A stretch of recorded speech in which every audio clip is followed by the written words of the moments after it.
La région de l'extrême nord et ses réalités quotidiennes. Une vaste étendue de terres agricoles ouvertes, une activité pastorale digne d'intérêt. Un capital humain qui détermine la capacité à travailler ou à produire pour soi-même et pour les autres. Seulement, l'extrême nord fait face aussi à l'insécurité, comme ici à Waza, une localité qui a bénéficié de l'apport des financements de la Banque mondiale, provenant de l'Association internationale de développement, IDEA, exécuté dans le cadre de l'appui à la décentralisation par le PNDP, Programme national de développement participatif. Un accompagnement également de l'État sur les questions sécuritaires. La sécurité, ça va, parce qu'on a beaucoup on a un base de BIR. BIR même, ce n'est pas n'importe quel, c'est Alpha. Parce que ici, Waza, ça commence jusqu'à Tille, là où il y a les ponts de Tille. Et ici, jusqu'à Kangaleri, c'est Waza qui coiffe la maison de sécurité. Ça, c'est le projet de PNDP. C'est quoi? C'est un bâtiment d'école maternelle. Voilà. En dehors de l'école, qu'est-ce que le PNDP a encore fait ici? Le PNDP a construit les centres de santé. PNDP a fait les forages. PNDP a fait il a occupé tous les hôpitaux. C'est qu'on en a ici dans l'arrondissement de Waza. PNDP a fait les clôtures de l'hôpital de Sema. Tout c'est PNDP qui a fait. Dans la commune du Logon-Birni, département du Logon-Ishari, l'accent est mis sur la santé des populations, avec l'équipement du centre médical d'arrondissement du Logon-Birni. Avant l'arrivée de ce bloc, on recevait les malades à transfuser, peut-être 5 malades à 10 ou plus.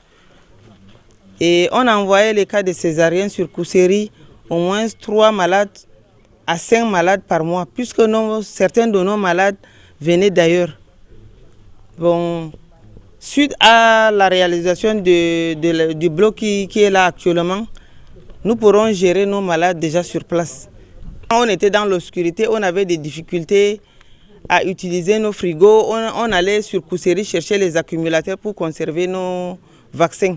Et depuis l'arrivée de ce panneau solaire, c'est d'autres centres qui viennent se ravitailler plutôt de Logon. Donc, la présence de ces panneaux solaires nous ont tellement soulagés. Au début, quand on avait l'aide de la CICR, les malades étaient plus que le cas actuel. Actuellement, ils sont beaucoup plus propagés puisque la médecine sans frontières est en train d'aider de l'autre côté. C'est ça qui a fait la réduction de nos malades. Sinon, on avait 500 malades par mois à 1200 ou 300 par mois. C'est ça qui a fait la réduction à cause de l'absence de l'aide.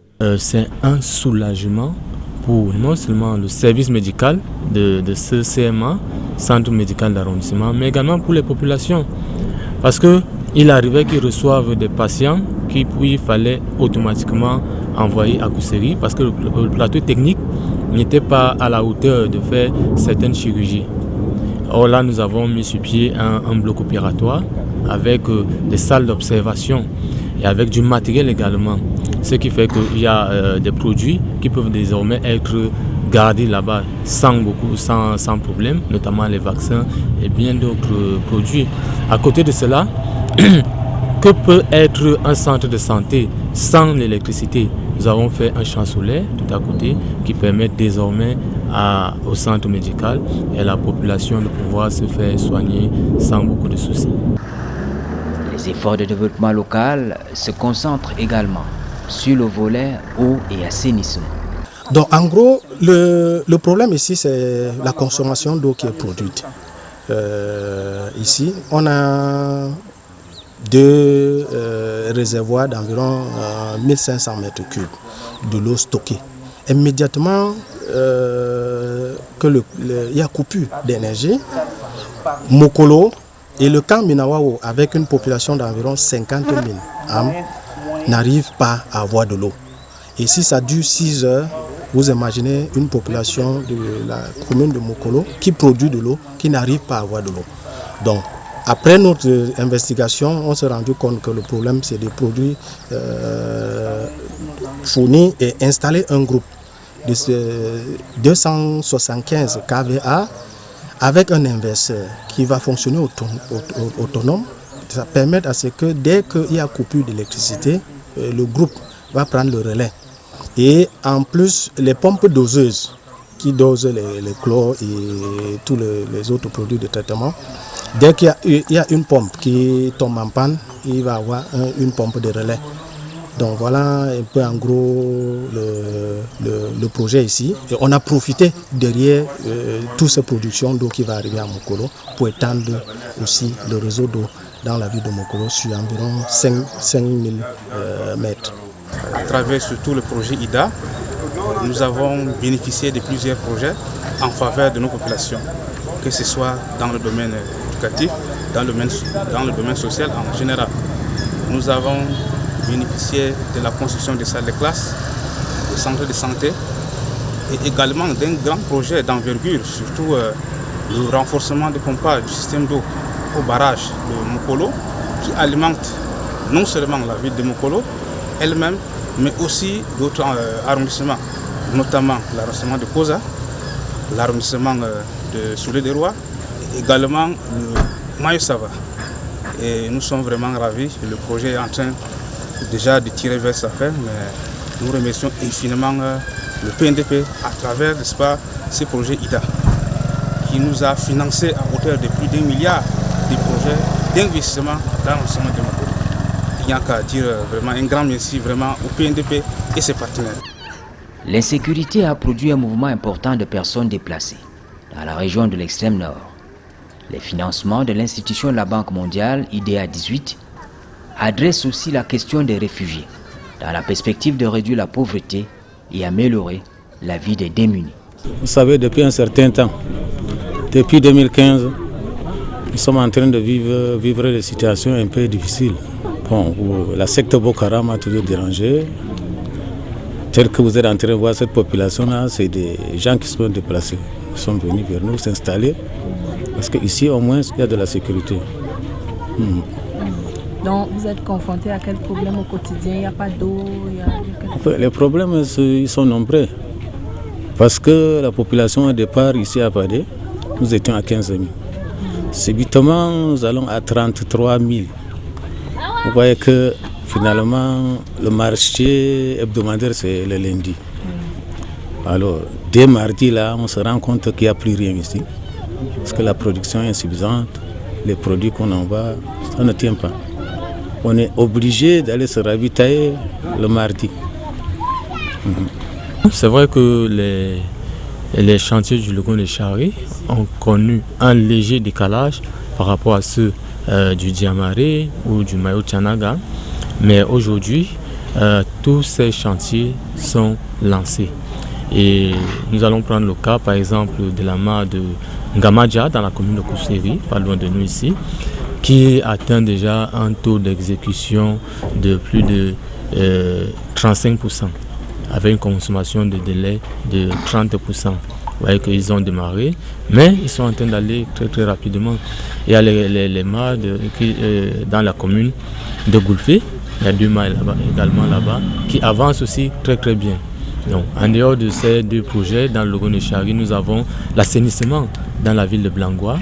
Nous avons 2 projets d'assainissement là-bas.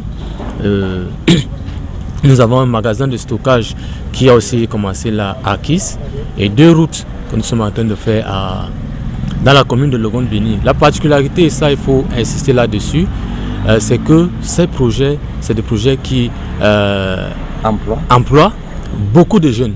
C'est des projets qui emploient beaucoup de jeunes et nous avons une moyenne de 250 jeunes par chantier. Après cela, ils auront la possibilité de se lancer dans des petits métiers, l'élevage, l'agriculture. Et l'autre côté aussi, c'est que l'eau est une denrée rare dans cette localité, nous l'avons dit. Et ces mares que nous mettons sur pied vont permettre à abreuver le bétail, à résoudre beaucoup de petits problèmes d'agriculture en pleine saison sèche. Que ce soit sur Imo Minka, que ce soit sur les autres financements. Vous avez d'ailleurs constaté sur les financements IDA 18 qui clôture très bientôt, tous les projets Sur 232 projets, nous avons plus de 120 projets déjà réceptionnés. Nous avons environ 50 projets qui sont en attente de réception. Et ceux qui ne sont pas encore réceptionnés sont à un taux d'exécution qui va au-delà de plus de 80% déjà. En gros, le Programme national de développement participatif conduit un ensemble de projets à caractère social dont le volume atteste de l'engagement de l'État, ses partenaires techniques et financiers, à soutenir le développement local. En réalité, sur le financement IDA 18, la région de l'extrême nord a reçu une enveloppe d'environ 4,2 milliards qui a été totalement engagée. Et aujourd'hui, nous sommes dans la phase de réception des projets. Cette enveloppe a permis de mettre en œuvre 232 projets qui sont répartis dans des secteurs tels que l'eau et l'assainissement, la santé, l'éducation et l'électrification par les plaques solaires, par les champs solaires. Cette enveloppe a également été répartie autour de 6 communes. Ça aussi, il faut le relever. Il faut dire que le financement IDA 18, c'est un financement dédié à la problématique des réfugiés. Ce qui fait qu'au niveau de l'extrême nord, 6 communes ont été retenues par la Banque mondiale sur la base des critères validés par l'UNHCR. Ce sont les communes de Logon-Bieni, Fotokol, Makari, Waza, Moura et Mokolo. Comme je le disais, ceci a permis de financer plusieurs projets qui entrent beaucoup plus dans le social. Et nous avons eu une moyenne, en fonction du nombre de réfugiés qui a été identifié, une moyenne d'environ 700 millions par commune. Il faut une réponse à toutes sortes de chocs pour davantage renforcer la résilience économique, climatique et communautaire.